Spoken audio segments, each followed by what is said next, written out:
Halo semuanya, selamat datang di Racik, Ruang Bincang Himatika. Oke, jadi pada hari ini merupakan salah satu momen yang berbahagia nih bagi Himatika G-Komsta. Wah, kenapa nih? Ya, karena dari Himatika sendiri bakalan ada program kerja baru dari Departemen Infokom, yaitu program kerja podcast. Sebuah komunikasi ataupun perbincangan yang nantinya bakal mengundang narasumber, baik itu dari eksternal ataupun dari internal Himatika itu sendiri.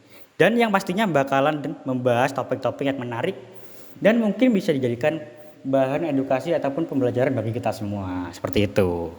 Wih, kayaknya bakal seru nih podcastnya. Tapi sebelumnya kenalan dulu yuk sama host-hostnya. Oh ya, kita kenal dulu ya. Iya, harus dong. Oke, langsung aja. Aku Rifan Rahmat Al-Furqon, bisa dipanggil Rifan, tapi biasanya panggilan akrabnya di sini tuh Rifan. Rada aneh. Tapi bagusan Ripan daripada Rifan. Oh iya, gak gitu juga tapi ya. Aku dari angkatan 2020 matematika. Tapi aku di sini nggak sendirian jadi host loh. Aku di sini ditemani sama temanku. Langsung aja yuk perkenalan.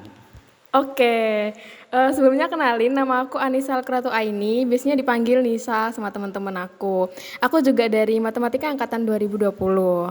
Di sini di podcast perdana kita kali ini, kita nih nggak sendiri. Untuk podcast perdana kali ini, kita bakal ditemani narasumber kece dari internal Himatika nih. Siapa tuh nih? Wah, pada kepo apa enggak nih? Waduh, siapa? Langsung aja, Mbak Panca, hai, kenalan dong sama para pendengar podcast kita. Halo semuanya, kenalin nama aku Pancawati Sukma, panggil aja Panca biar nggak panjang-panjang. Aku dari angkatan 19, tentunya dari jurusan matematika. Nah, jadi Mbak Panca ini merupakan ketua himpunan dari Himatika kan Mbak ya? Iya, bener banget. Oke, mungkin aku mau tanya dulu nih Mbak, program kerja podcast ini kan masih baru di Himatika, apalagi di Infokom. Nah, harapan Mbak Panca buat podcast kali ini tuh kedepannya kayak gimana sih Mbak? Nah ya benar sekali. Gimana Mbak? Harapannya sih semoga program kerja ini bermanfaat tentunya ya buat teman-teman khususnya anggota Himatika sendiri. Hadirkan narasumber-narasumber yang emang top gitu ya, nggak top. Harusnya intinya sih bisa berbagi ilmu lah sama kita gitu ya. Jadi biar kegiatan ini tuh ada manfaatnya buat teman-teman yang lain gitu. Oke, semoga harapannya bisa tercapai ya. Ya amin. Semoga dari Departemen Infokom juga melakukan program kerja podcast ini dengan bisa lancar lah ya ke depannya. Amin. Harusnya semangat kan Infokom, soalnya masih perdana podcastnya. Betul sekali. Oke, karena masih podcast perdana nih, kita ngobrol santai-santai aja nih sama kahim kita Mbak Panca. Seputar apa tuh kira-kira ngobrolnya? Ya seputar Himatika dong, masa seputar yang lain. Oke, aku mau tanya dulu ke Mbak Panca. Kalau menurut Mbak Panca itu, Himatika itu apa sih? Mungkin secara fungsional Himatika itu seperti apa? Menurutku sih Himatika itu wadah bagi anggota mahasiswa jurusan matematika yang ingin mengimprove skillnya terutama di bidang organisasi. Nah, selain itu Himatika Geokomstat ini juga sebagai sebuah organisasi yang memfasilitasi anggotanya yang ingin aktif di luar bidang akademik. Karena kita ingat kan ya, Himatika sendiri memiliki kegiatan yang memang bertujuan untuk melatih soft skill kita seperti ada klub, ada pelatihan, ada juga kepanitiaan untuk melatih kepemimpinan kita gitu. Oh, jadi fungsi Himatika juga banyak ya Mbak, termasuk ya di Himatika. Karena tadi kan udah ngejelasin Himatika apa dan fungsinya apa, aku juga mau nanya nih ke Mbak Panca, kan baru beberapa bulan kali ini menjabat sebagai Kahim Himatika. Ya kan? Ya benar. Mungkin bisa diceritain Mbak, kita tuh kepo gitu loh. Cerita awal Mbak Panca bisa jadi Kahim Himatika itu gimana? Kok bisa gitu? Mbak Panca grogi kayaknya. Ya sebenarnya kok tiba-tiba nih jadi kahim gitu loh, kayak nggak nyangka juga karena awalnya emang nggak percaya diri, memang nggak ada niatan untuk lanjut ke kahim gitu, tapi ada support dari teman-teman orang-orang sekitar juga ngasih keyakinan kamu pasti bisa nih jadi kahim untuk Himatika yang lebih baik gitu ya. Jadi ya dari itu sih sebenarnya, karena emang ingin Himatika yang lebih lagi, karena kemarin kan katanya udah bagus nih Himatika, jadi ingin lebih bagus lagi gitu aja sih. Berarti faktor orang dalam itu juga termasuk faktor terpenting ya buat kita ada rasa kepercayaan diri tinggi. Bener banget sih, kalau nggak ada yang support kayak minder dong, nih aku jadi ketua himpunan nanti bisa nggak ya, tapi alhamdulillah sih orang sekitar itu ngeyakinin banget gitu, ngedukung banget buat lanjut ke ketua himpunan. Emang support system itu yang bagus memang ya. Tapi Mbak Panca itu, menurut Mbak Panca susah nggak sih jadi kahim itu? Susah ya, nggak bohong-bohong emang susah gitu, tapi pasti ada gampangnya juga, bukan gampang sih ya, senengnya lebih. Jadi kayak ya udah, walaupun susah tuh kayak nggak susah gitu, apalagi kan sama teman-teman pengurus tuh udah akrab lah sama angkatan 20, jadi bisa kita jalan bareng gitu. Berarti Mbak Panca ngerasa udah akrab ya sama angkatan 2020 sama yang lain? Udah dong, sama kalian aja udah deket banget gitu kita ya. Oh jadi malu kita. Memangnya dari Mbak Panca sebelumnya mengakrabkan diri itu butuh proses gak sih Mbak? Butuh upaya buat ngakrabin ke angkatan 20 nggak?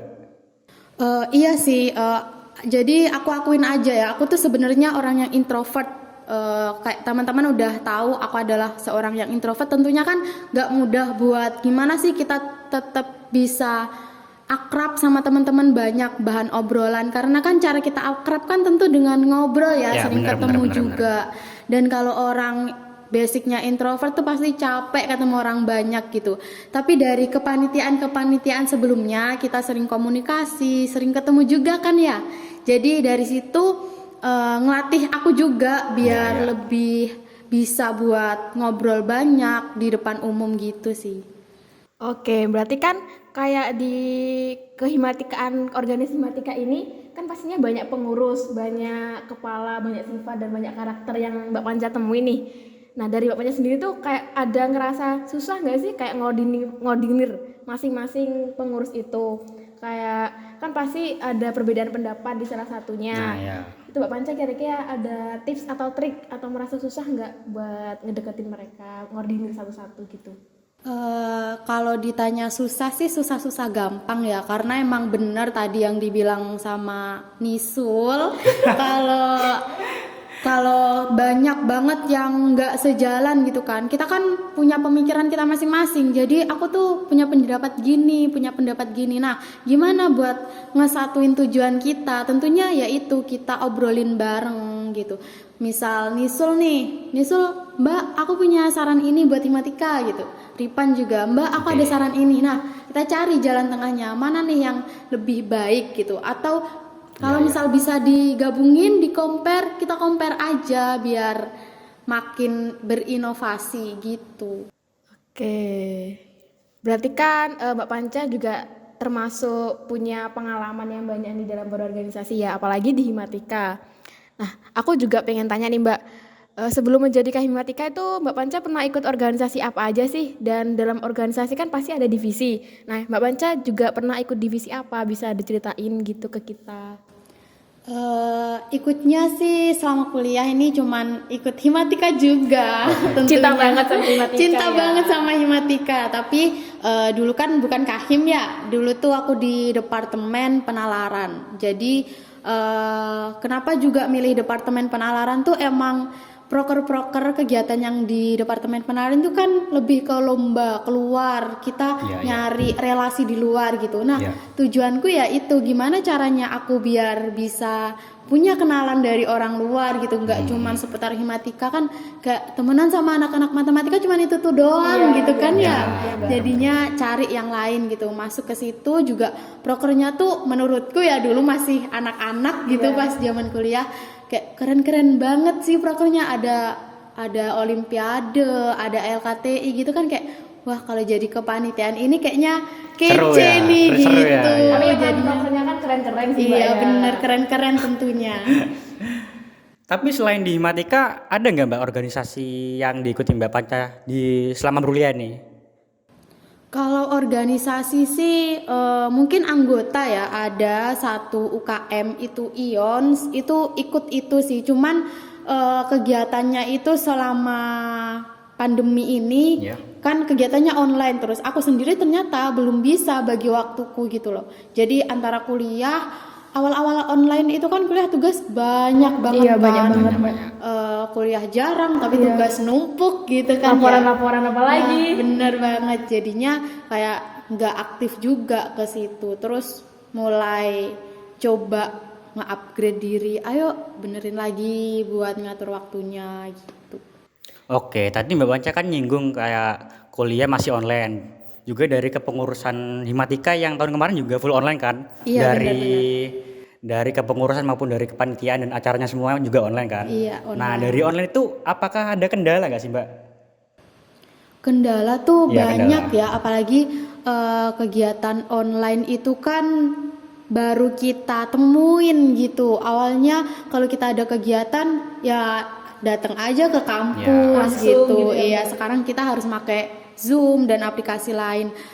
Apalagi buat kegiatan yang aku sendiri dulu di Penalaran itu kan ada kegiatan olimpiade. Paling susah tuh ngumpulin uang. Emang uang tuh masalah nggak sih? Kayak- Apalagi online kan susah gitu Nah, proposalnya ya, tembus bener gitu ya Mbak banget. ya. Sponsorshipnya tuh susah banget, masalah keuangan kayak gitu. Sebenarnya problem utama tuh tetap uang sih. Kalau kegiatan awal-awal online gini susahnya emang nyari uang karena kan nggak semua kita dapat dana dari jurusan ataupun dari fakultas gitu kan, terbatas. Jadi ya kendala yang paling dialami, yang paling sering dialami itu ya masalah keuangan aja sih. Emang cuan susah didapat sih kalau online kayak gini. Sudah banyak testi gitu. Tapi nih Mbak, kalau semisal ada kesempatan di kepengurusan Himatika ke depannya ada organisasinya itu mau jalan offline atau kegiatannya, entah itu kepanitiaannya. Nah, Mbak Panca ada gambaran nggak sih kayak kalau kegiatan offline tuh harus ngapain kita gitu? Apa Ya, sedangkan mungkin apa aja yang disiapin gitu ya? iya, sedangkan Mbak Panca sendiri kan juga masih full online ya kemarin. Pasti kan udah ada gambaran nih, oh kalau aku offline aku pengen apa ya sama anak-anak gitu. Kira-kira Mbak Panca ada gambaran nggak? Iya sih, mungkin kalau untuk kegiatan offline ya sebenarnya udah di plan. Beberapa kegiatan itu memang kita plan buat offline, datang ke kampus. Jadi misalnya ada pesertanya ya datang ke kampus, tapi cuman kegiatan yang emang memungkinkan. Kan terbatas ya, harus datang ke kampus tuh maksimal hanya sekian orang gitu, dan ada waktunya juga gitu. Jadi cuman beberapa kegiatan yang bisa mungkin contohnya paling gampang ya olimpiade anak SD gitu, yang bisa ikut cuman final aja, karena kalau final kita ambil paling cuman 5 orang, 4 orang gitu ya. Kalau kepanitiaan aku memang pengen sih ya kalau kepanitiaan itu offline aja buat teman-teman tuh, apalagi sekarang tuh sebenarnya banyak dari teman-teman itu udah ada di Jember karena kemarin kan sempet ada kabar ya Iya, ada buat kabar kuliah offline yang offline. walaupun akhirnya Ditunda 3 minggu. Waduh. Nggak apa-apa. ya itu, daripada kalian gabut kan di kosan, ayo kita ikut aja kepanitiaan terus kita kumpul bareng. Nah di situ juga biar tahu kegiatan kepanitiaan ini sering banget ada miscommunication. Contohnya kayak gimana tuh Mbak? Kayak misalnya aku ngasih info kayak gini, nanti suratnya harus dikirim ke pembina ya jam segini, kalimatnya gini gitu. Ternyata dari yang aku kasih info itu ngasih info lagi ke bawahannya beda lagi gitu. Akhirnya nanti pembina marah-marah gitu ya. Marah-marahnya kan ke aku Iya, ya kan. pastinya. Jadinya itu yang paling sering terjadi. Jadi kalau misalnya kita ketemu, Iya. itu bisa meminimalisir hal itulah. Dan juga tentunya ngedeketin kita lagi pastinya. Soalnya kalau online kan pastinya kan itu ya Mbak, kan belum tentu yang kita kasih informasi langsung menanggapi Nah, gitu. bener. Pasti Apalagi- punya kesibukan lain. Apalagi kalau cuman via chat kan Iya, ya, jadi sering kurang banget banget. salah paham kayak gitu. Oke Mbak, kalau tadi kan kendala yang di tahun lalu kan ya, yang full online gitu. Kalau di tahun sekarang, selama Mbak Panca menjabat selama 2 bulan menjadi Kahim, nah itu ada kendala nggak kalau di sekarang, selama 2 bulan Mbak Panca di Ketua Himpunan ini? Kalau kendala sih dibilang kendala besar itu belum ada ya, mungkin cuman crash timeline dari kegiatan, tapi sudah teratasi tentunya, karena kan kalau misalnya ada yang crash langsung kita omongin sama departemen A sama departemen B gitu, ayo gantian yuk gini, kamu ini duluan deh, mana nih yang proker kegiatannya harus jalan duluan gitu. Iya, yang oprek Jadi duluan gitu ya, Mbak. Bener, itu sering banget kan terjadi kayak, loh aku mau oprek nih Mbak tanggal segini, Iya. Mbak ini kegiatanku tanggal segini, nggak cukup nanti waktunya buat ngumpulin dana Iya, dan bener. lain-lainnya. Itu sih cumaan, tapi ya udah teratasi karena emang mereka mau ngerti dan mau, oh iya departemen ini harus jalan duluan gitu. Kalau emang sama-sama bisa ngerti mah enak ya Mbak ya, Iya. gampang buat kita ngekomunikasiin itunya. Bener banget. Aku juga kepo nih Mbak, kan ya Mbak Panca nih udah semester 6 kan? Iya, semester 6 Udah agak mendekati ya. mendekati. Berarti cara membagi waktu Mbak Panca antara organisasi sama kuliah itu gimana? Kan pastinya tambah sibuk Mbak ya, tugas tambah banyak, apalagi mata kuliah itu pasti tambah susah banget. Iya sih bener. Gimana cara Mbak Panca itu? Kalau bagi waktu sih ya pasti kalau pagi kuliah, terus kalau malam udah mikirin organisasi gitu. Kalau tugas sih kan karena aku sih jujur aja belum ada tugas ya sampai Iya. sekarang Oh, gitu. belum ada, Mbak? Belum ada, dan aku itu ikut program MBKM Iya. gitu kan Oke. di kementerian.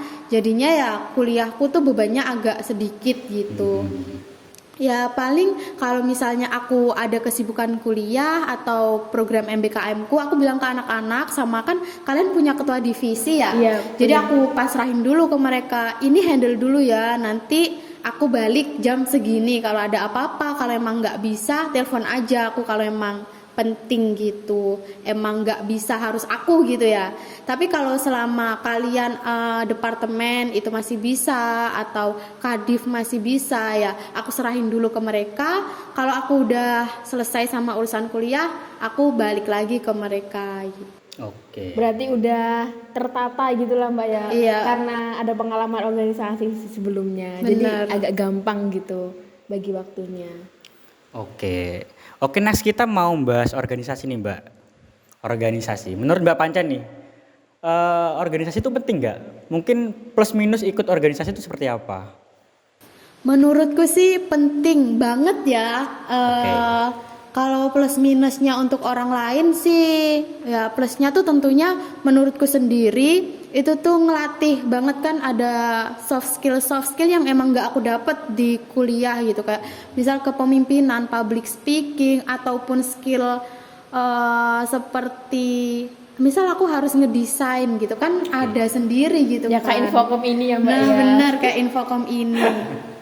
Terus juga kalau minusnya ya mungkin ya kita bakalan capek tentunya ya, karena kan kita mahasiswa tuh harus kuliah, tugas itu juga kewajiban, tapi di organisasi juga kita punya kewajiban gitu. Itu capeknya pasti ya, kalian juga tahu sendiri Double-double ya, ya, Mbak, rasanya double-double. double. Waduh. Ya itu sih, justru aku udah 1 tahun ikut HMJ kemarin, dapat banget malahan ilmu yang aku dapat, emang karena aku pengen bisa public speaking. Ya. Sekarang nih udah bisa ngobrol sama kalian kan. Iya, ya, kelihatan kayak santuy gini. banget Mbak Panca. Bener banget. Apalagi seperti yang udah aku jelasin tadi, aku seorang yang introvert, yang orang-orang pasti mikirnya introvert tuh nggak bisa ngomong gitu kan. Tapi nggak, aku mau mematahkan stigma mereka gitu. Introvert itu nggak seburuk itu gitu. Jadi kalau ada teman-teman yang ngedengerin ini nih, apalagi punya cerita kayak sama-sama introvert sama Mbak Panca, bolehlah masuk organisasi. Tentunya bolehlah masuk di Himatika. Ayo kita coba ngobrol-ngobrol gitu. Enaknya gimana? Boleh. Boleh kan ya? Boleh. Berarti di Himatika kan pasti ada departemen yang banyak ya Mbak. Kayak ya yang Mbak Panca sebutin yang A sama B tadi. Nah aku tuh kepo ya Mbak. Di Himatika itu ada apa aja sih Mbak di dalamnya, dan mungkin ada yang habis dengerin podcast ini itu ada yang tertarik nih, oh kayaknya aku pengen join Himatika nih, kayaknya seru. Nah jadi kalau menurut Mbak Panca bisa dijelasin di Himatika itu apa aja lingkupnya gitu. Oke. Oke, jadi kalau di Himatika itu ada apa aja sih? Aku jelasin departemennya yang ada di Himatika gitu kali ya. Iya, nggak apa-apa, Mbak. Boleh. Jadi untuk di Himatika itu dibagi menjadi 3 divisi. Ada divisi keilmuan, ada divisi keorganisasian, dan juga divisi kemahasiswaan. Nah, di masing-masing divisi itu tentunya ada departemen. Yang pertama kita ulas yang divisi keilmuan dulu. Yang pertama ya? Nah, Oke. kalau dari namanya nih udah ketebak belum sih isinya apa aja? Udah sih, pasti kayak tentang matematika di pendidikannya gitu kan, Mbak ya. Akademik lah ya intinya. Nah, di divisi keilmuan ini benar ada 2 departemen. Yang pertama ada departemen pendidikan, lalu departemen penalaran. Buat departemen pendidikan itu ya ngurusin pendidikan tentunya akademik, tapi lingkupnya itu lebih kecil, cuman di Himatika aja. Kalau misal penalaran itu lebih luas, mereka keluar, kegiatan mereka itu berhubungan dengan orang luar. Intinya memperkenalkan Himatika ke Orang luar. Iya, benar Oke. banget gitu. Terus di divisi 2 itu ada divisi keorganisasian. Nah, di sini ada 3 departemen. Yang pertama ada logistik, lalu ada infokom, lalu juga ada kaderisasi. Oke. Buat logistik sendiri sih namanya aja udah logistik ya, pasti ngurusin semua inventaris yang ada di Himatika dan juga mengurus keperluan inventaris dari anggota Himatika sendiri. Misalnya ada maba itu kan pasti butuh baju KTA, baju anggota gitu ya, terus jaket fakultas, jaket jurusan kayak gitu. Terus kalau infokom ya kayak gini nih, infokom pasti memberikan informasi kepada anggota dan juga nggak cuma anggota tentunya, pihak luar juga pasti tahu informasi terkait Himatika. Himatika ya bener. Terus ada kaderisasi, pengkaderan ini nih yang memang mengurusi internalnya Himatika juga antara anggota pengurus ataupun dengan pihak luar juga tentunya.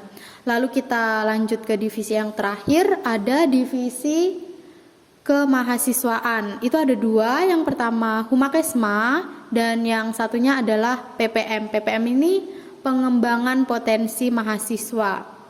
Kalau Humakesma sendiri ya berhubungan dengan masyarakat tentunya ya, memperkenalkan juga Himatika kepada masyarakat yang kegiatannya juga berupa seperti bakti sosial semacam itu. Terus kita juga menampung aspirasi anggota nih buat pengurus ataupun juga buat jurusan matematika sendiri yang nantinya akan kami sampaikan kepada pihak seperti Kajur atau Sekjur begitu.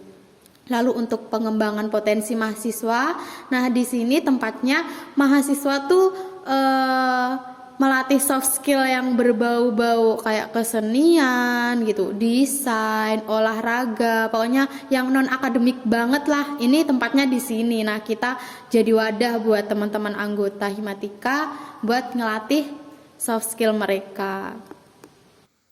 Oke, tadi kan udah dijelasin sama Mbak Banca nih. Mungkin bagi para pendengar podcast yang tahun depan mungkin berminat nih join di Himatika. Nah, itu udah dijelasin semua sama Mbak Banca dari divisi apa aja, departemen apa aja.